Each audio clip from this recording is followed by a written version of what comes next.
American Bigfoot makes me ashamed to call myself an American.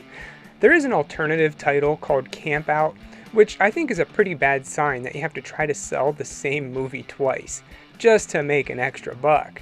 But let's watch it and see if there is anything redeeming about American Bigfoot.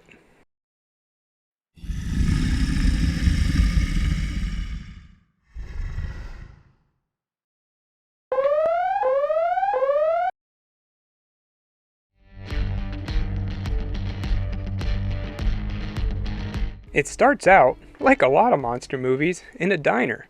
We meet a few of the main characters. First, there's Ranger Thomas, who is your all-around nice guy. He offers John Hicks a chance to turn his life around by giving him a job interview at the park, which he happily accepts.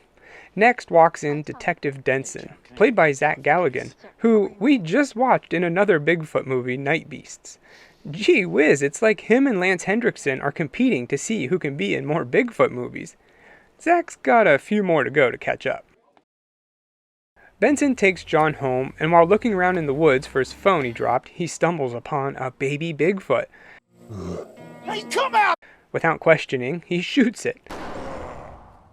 Mom doesn't like that so much, and she picks up John and impales him on a tree.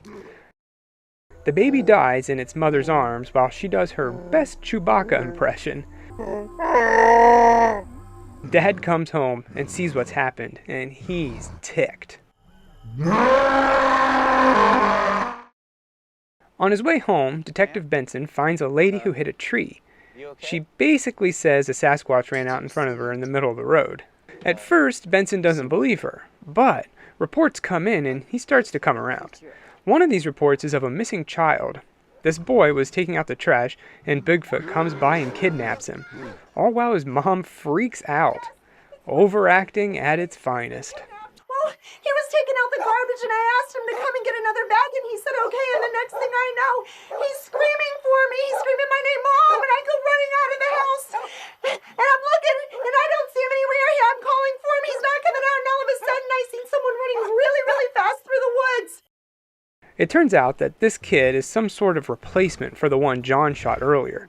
Bigfoot don't want to hurt him, but to raise him. Naturally, the boy is a little more than freaked out. Benson goes to talk to the mom and look around. On the property, he finds a bit of hair, but nothing else. So he takes it to his friend Paul, in the lab, played by Clint Howard. Seriously, I know these guys aren't A-list actors, but why they agreed to American Bigfoot is beyond me. Paul tells him he'll get in contact with his friend, an expert in the field, and have him take a look. Meanwhile, these two bozos are trying to film a turkey documentary, but in the process accidentally catch Sasquatch on film. The beast chases them out of the woods, but now that these guys have some evidence, they start thinking dollar signs. First person they call is Ranger Thomas, who meets them right away. After seeing the footage, he too is convinced, so he calls the local police department, who puts him in contact with Benson. The three men meet up, Detective Benson, Ranger Thomas, and the Bigfoot expert Hank. They set out to find the missing child, and the missing link. Now we see some teenagers, all meeting up in the woods at the Camp Out campsite, which is so cringy I'm not even going to talk about it.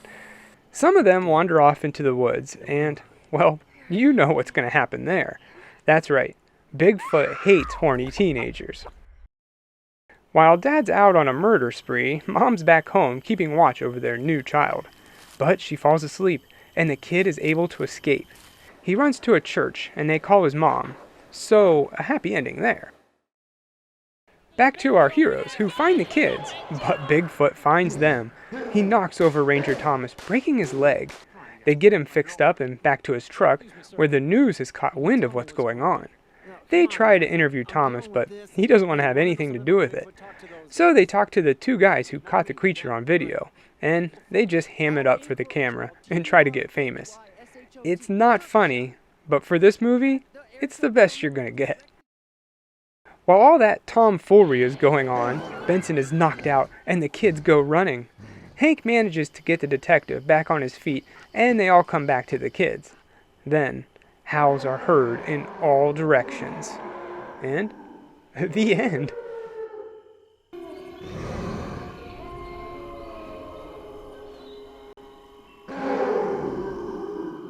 What a dumb ending. I can sum that ending up in one word: budget. Throw some howls in and call it a day. American Bigfoot, or Camp Out, or whatever they want to call it, was pretty disappointing. And I didn't have high hopes to begin with. First off, the Bigfoot costume looked pretty bad. This is something they made themselves, so at least they didn't go to a Halloween store and buy a monkey costume. But this isn't that much better. The acting was pretty bad across the board. Most of them were probably just the director's friends, but the hired help wasn't very convincing either. It was filmed in Nelsonville, Ohio, which I have to give them some credit. They got real Hollywood actors to come to a small town in Ohio to make a Bigfoot movie in less than 2 weeks. The most original thing here is the creatures taking a little boy to keep as their child, but honestly, if you cut that out of the film, it wouldn't change a thing. Skip this one, and instead do something better with your time, like watch grass grow or paint dry. I give American Bigfoot one, American Bigfoot out of 4. I was in the Army for 5 years. I could kick your ass. Well, wrong on me then. I was a drug addict and could not serve.